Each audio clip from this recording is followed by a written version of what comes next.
오늘 하나님 말씀은 사도행전 23장에 있는 말씀입니다. 이 본문 말씀의 배경은 사도 바울이 예루살렘에 도착을 했고 유대인들이 바울을 죽이라고 소동을 일으키자 바울이 감옥에 갇히게 되는 그런 내용을 담고 있습니다. 그리고 오늘 본문의 말씀에는 이런저런 과정을 거쳐서 바울이 공의회에 참석을 하게 되는 내용으로 시작을 합니다. 이때 바울이 첫 번째 한 말이 나는 하나님 앞에서 부끄러움이 없이 선한 양심을 지키면서 살아온 사람입니다. 이렇게 말을 하는 것입니다. 자기가 정통 유대인으로서 열심으로는 하나님을 섬기고 또 한때는 예수 믿는 사람들을 잡아 가두기까지 했던 행동하는 유대인, 그러면서 율법과 모든 면에 있어서 부끄러움이 없는 사람, 그렇게 일관되게 살아왔다. 그 얘기를 하고 있는 것입니다. 그러자 아나니아라고 하는 대제사장이 바울의 말을 듣고 분노하게 되는 거죠. 앞에서 말씀드렸던 모세의 율법을 약화시키고 헬라인들이 예루살렘에 들어오게 되는 그런 상황. 그런데 바울이 하나님 앞에 전혀 부끄러움이 없이 선한 양심을 가지고 살았다고 하니까 대제사장의 입장에서는 소위 말하는 불경죄에 또는 괘씸죄에 걸리게 된 거죠. 그러자 아나니아가 사람들에게 말하기를 바울의 입을 쳐라, 이렇게 말을 하는 거죠.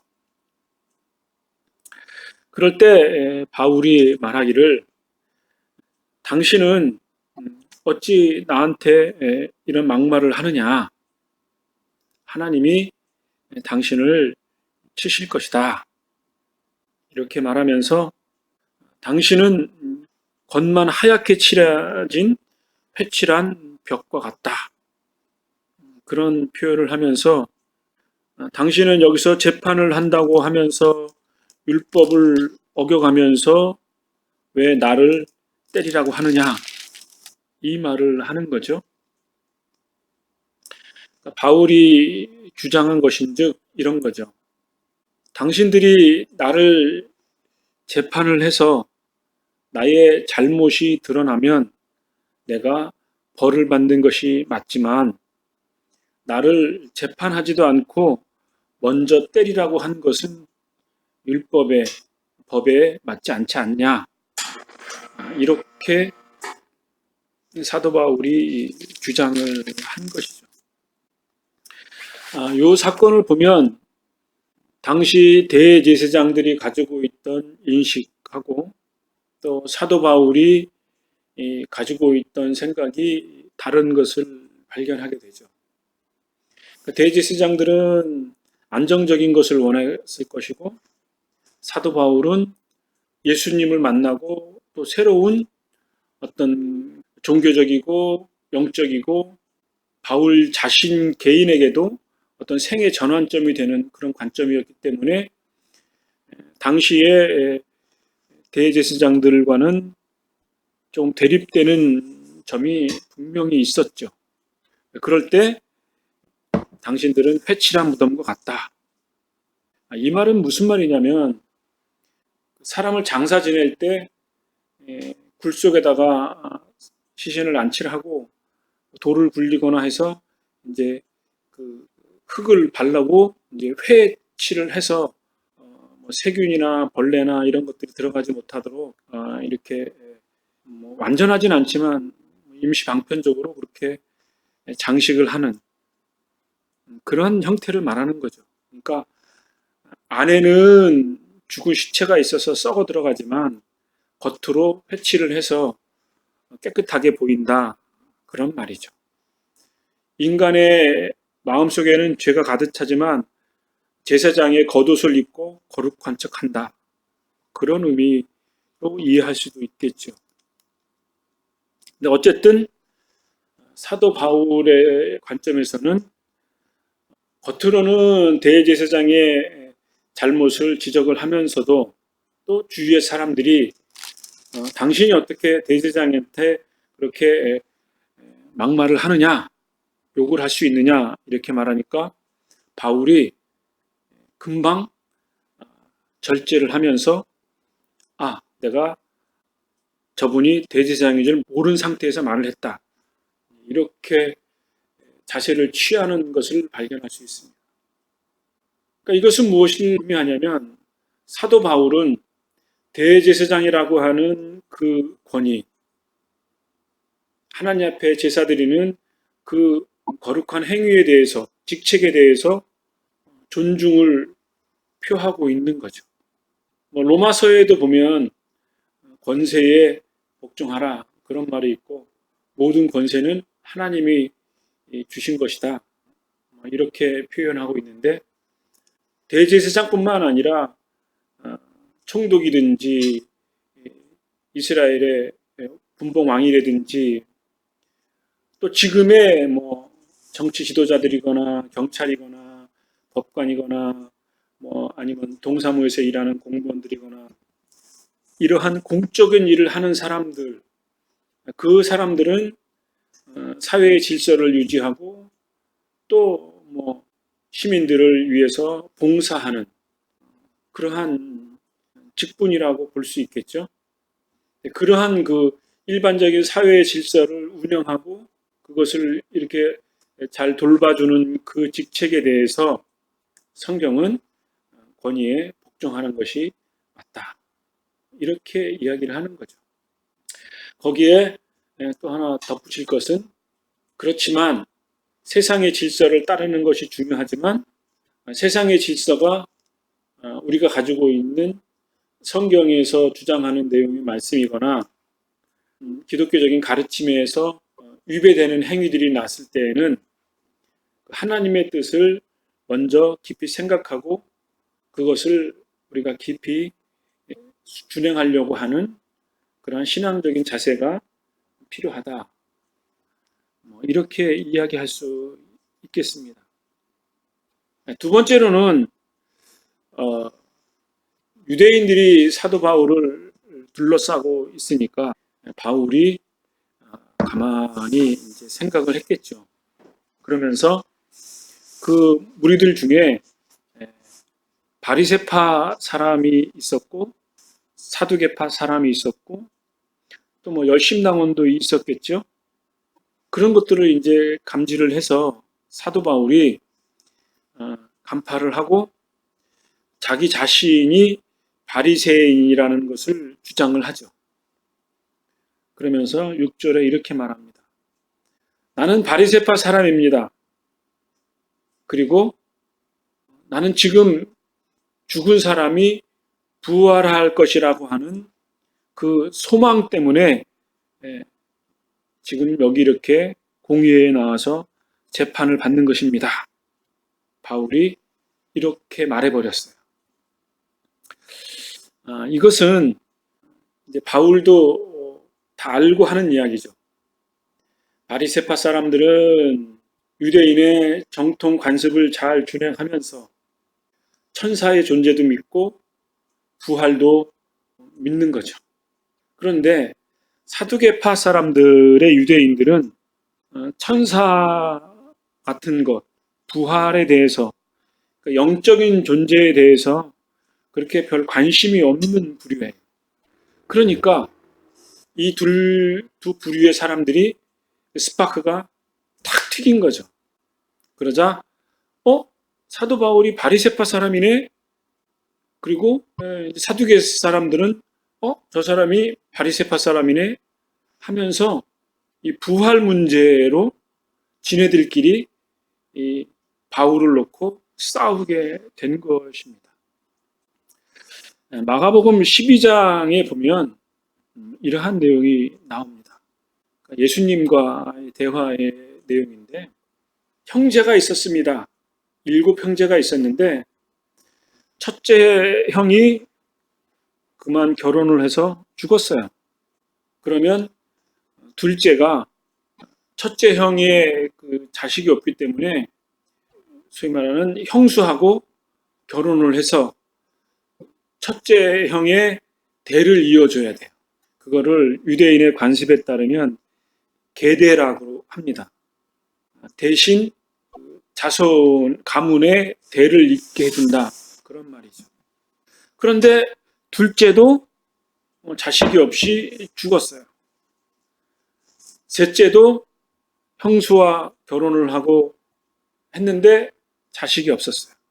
그래서 7째까지 형수와 결혼을 하고 그만 죽었다는 거죠. 좀 과장되게 꾸며난 이야기겠죠. 그럴 때 이제 사람들이 묻는 거예요. 아니, 이런 일이 생겼으면 부활이 있다고 하는데 부활 후에는 도대체 누구하고 부부가 되냐? 부활 후에는 도대체 누구하고 사느냐? 이렇게 질문을 하게 된 거죠. 당연히 그런 의문이 들겠죠. 그러자 예수님께서 하신 말씀이, 너희들이 오해했다.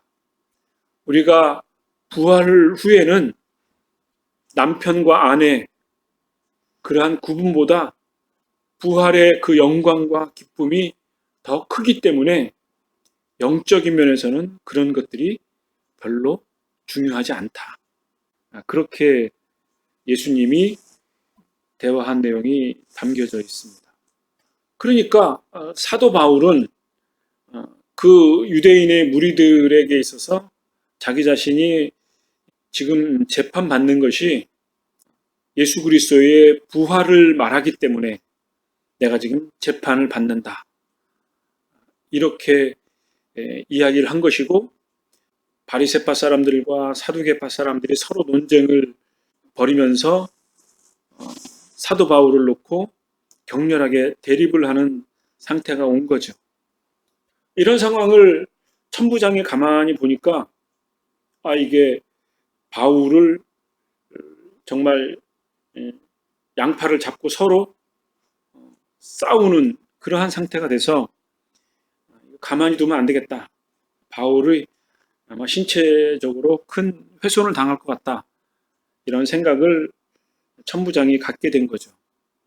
천부장이 왜 이런 생각을 갖게 됐냐면, 사도 바울이 다소 사람이고 로마의 시민권을 가지고 있는 정통 유대인인 것을 알았기 때문에 천부장의 입장에서는 로마 시민인 사람이 재판받는 중에 다쳤거나 죽었다, 그것이 로마 정부에 들어가고 로마 황제에게 혹 들어가면 천부장인 자신의 위치가 대단히 위험스러웠기 때문에 왜 관리를 그렇게밖에 못했어? 문책을 받을까봐 두려웠던 거죠. 그래서 천부장이 백부장을 시켜서 바울을 감옥에 가두라, 이렇게 말을 하게 되고, 백부장과 관리들을 바울을 감옥에 다시 가두게 됩니다. 그리고 그날 밤이었습니다. 쉬운 성경에 이렇게 기록되어져 있습니다. 주님께서 바울 곁에 서서 말씀하시기를, 용기를 내어라. 내가 예루살렘에서 나를 증언한 것 같이 로마에서도 나를 증언하여야 한다. 이렇게 예수님이 바울에게 말씀하셨다는 거죠. 이것이 시사하는 바가 큽니다. 이제 후에도 말씀을 나누겠습니다만 이러한 내용이 있죠. 바울이 로마 황제에게 고소하지 않았다면 바울은 무죄가 돼서 풀려났을 것이다, 그런 표현이 있거든요. 그런데 바울은 나는 로마 황제에게 재판받기를 원합니다, 이렇게 말을 함으로써 이제 로마의 황제에게 재판을 받게 되고, 그리고 그런 과정이 이제 후에 기록이 되어져 있습니다. 어쨌든 역사적으로 보면 사도 바울이 로마에 진짜 갔을까 안 갔을까,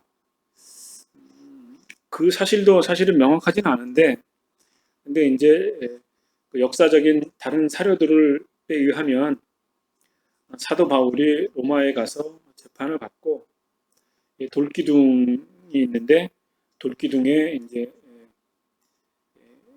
목이 놓여지고 칼로 쳐서 죽임을 당했다. 그러한 그 돌기둥을 이렇게 사진으로 찍거나 유튜브에 그 내용들이 담겨져 있는 것을 발견하기도 합니다. 어쨌든 사도 바울은 이렇게 부활 문제로 인해서 사두개파 사람과 바리새파 사람들의 그 자체적인 싸움에 의해서 사도 바울은 다시 감옥에 갇히게 됩니다. 이럴 때에 유대인들이 이제 분개한 거죠. 사도 바울을 죽였어야 하는데 죽이지 못했다. 그럼 어떻게 할까? 의논을 하기를 40명이 넘는 사람들이 결의를 한 거죠. 저 바울 절대로 가만히 놔두면 안 돼. 내가 바울을 죽이기 전까지는 음식도 먹지 않고 내가 아무것도 먹지 않겠어. 이렇게 결의를 하면서 이제 꾀를 내기를, 천부장한테 가서 바울에게 신문할 것이 있으니까 바울을 내어달라고 하자. 그리고 우리가 바울이 오는 그 길목에 숨어 있다가 바울을 죽이자. 이렇게 모의하는 것을 바울의 조카가 듣게 됩니다. 그러자 바울의 조카가 이 사실을 듣고 이제 고민을 했겠죠. 그냥 가만히 놔두면 우리 바울 선생이 죽게 생겼으니 어떻게 할까 고민을 하다가 꾀를 내었죠. 백부장에게 가서 이제 얘기를 하는 겁니다. 내가 바울 선생님에게 대해서 긴히 드릴 말씀이 있습니다. 내가 중요한 소식을 듣게 되었는데 천부장님께 말씀을 드리고 싶습니다. 이렇게 하니까 백부장이 천부장에게 가서 저 젊은 청년이 바울의 조카인데 천부장님께 드릴 말씀이 있답니다. 이렇게 얘기를 하니까 천부장이 조카를 단독으로 만나게 됩니다. 그래서 그 바울의 조카가 천부장에게 말하죠. 내가 조금 전에 듣기로를 40명이 넘는 사람들이 바울을 죽이려고 한다. 그들이 당신한테 바울을 신문할 것이 있으니 바울을 좀 내어달라. 그러면 당신들이 내어줄 때 그들이 숨어 있다가 바울을 죽일 계획을 갖고 있는 것을 내가 들었습니다. 그러니 잘 생각하셔서 처리를 잘 해주셨으면 좋겠습니다. 이렇게 천부장에게 말을 하니까 천부장도 이제 더 큰 불똥이 떨어진 거죠. 이거 사도 바울이 로마 시민권자인데 재판도 받기 전에 유대인들에 의해서 죽게 됐으니 큰일이다. 근심을 하는 와중에 이제 천부장이 백부장들을 불러 모아놓고 대책을 마련하기를 병사 200명, 기병대 70명, 그리고 창을 든 200명들, 그런 사람들을 무장을 시켜서 오늘 밤에 가이사랴로 떠날 준비를 하라. 그리고 벨리스 총독에게 보내서 내가 편지를 써줄 테니까 이 바울을 재판을 잘 하도록 하라. 이 사람이 로마 시민권자인데 이런저런 유대인들의 그 선동에 의해서 로마 황의 지금 재판받기를 원한다라는 그러한 그 재판 진행 중이니까 벨리스 총독께서 이 바울을 잘 관리해 주기를 바란다. 내가 보기에는 이 사람은 큰 죄를 진 것 같지 않고 유대인의 종교적인 문제, 관습의 문제, 율법의 문제, 부활이라고 하는 문제 때문에 지금 재판이 지금 혼란스럽게 됐는데 총독께서 좀 잘 처리해 주시기를 바랍니다. 이런 편지를 함께 이제 로마 병사들과 함께 총독에게 보내게 되는 거죠. 이렇게 해서 이제 벨리스 총독에게 가고 그리고 이런저런 과정을 거쳐서 가이사랴에 도착하게 되고 그리고 이제 바울은 또 헤롯 왕궁의 감옥에 가두게 됩니다. 이렇게 해서 사도 바울이 여러 가지 그 위험한 환경을 잘 극복을 하고 이제 그 로마로 향하게 되는 그러한 그 여정에 취하게 되는 거죠. 어떻게 보면 이러한 그 로마 사도 바울의 그 로마로 가는 그 여정을 사실은 아주 간략하게 설명을 할 수 있는데 몇 장에 걸쳐서 사도행전에 이렇게 세세하게 때로는 반복되는 내용이 이렇게 기록되어져 있는 것들을 발견하게 됩니다. 제가 서두에 말씀드린 바처럼 이러한 과정들을 세세하게 기록한 것은 누가가 바울의 그 여정을 세세하게 연구하고 여러 가지의 그 검증 과정을 걸치면서 기록한 내용들, 제가 서두에 말씀드렸던 성경의 역사적인 그 사건을 기록하고 있는 것을 염두에 두고 사도행전이 진행되어지고 있다라는 것을 다시 한번 발견하게 됩니다. 요지를 말씀드리자면 이런 거죠. 사도 바울이 로마의 형벌에 해당하는 그러한 죄목으로 인해서 지금 이 법의 그 재판의 과정이 진행되는 것이 아니라 유대인들의 종교적이고 그리고 예수라고 하는 한 청년이 죽었다가 살아난 부활의 문제로 인해서 재판을 받고 있는 그러한 내용들을 지금 계속 반복적으로 기록되어져 있고 또 24장에는 이러한 내용들이 바울이 직접 항변하는 내용들이 기록되어져 있습니다. 여기까지 말씀을 살펴보겠습니다. 기도하겠습니다.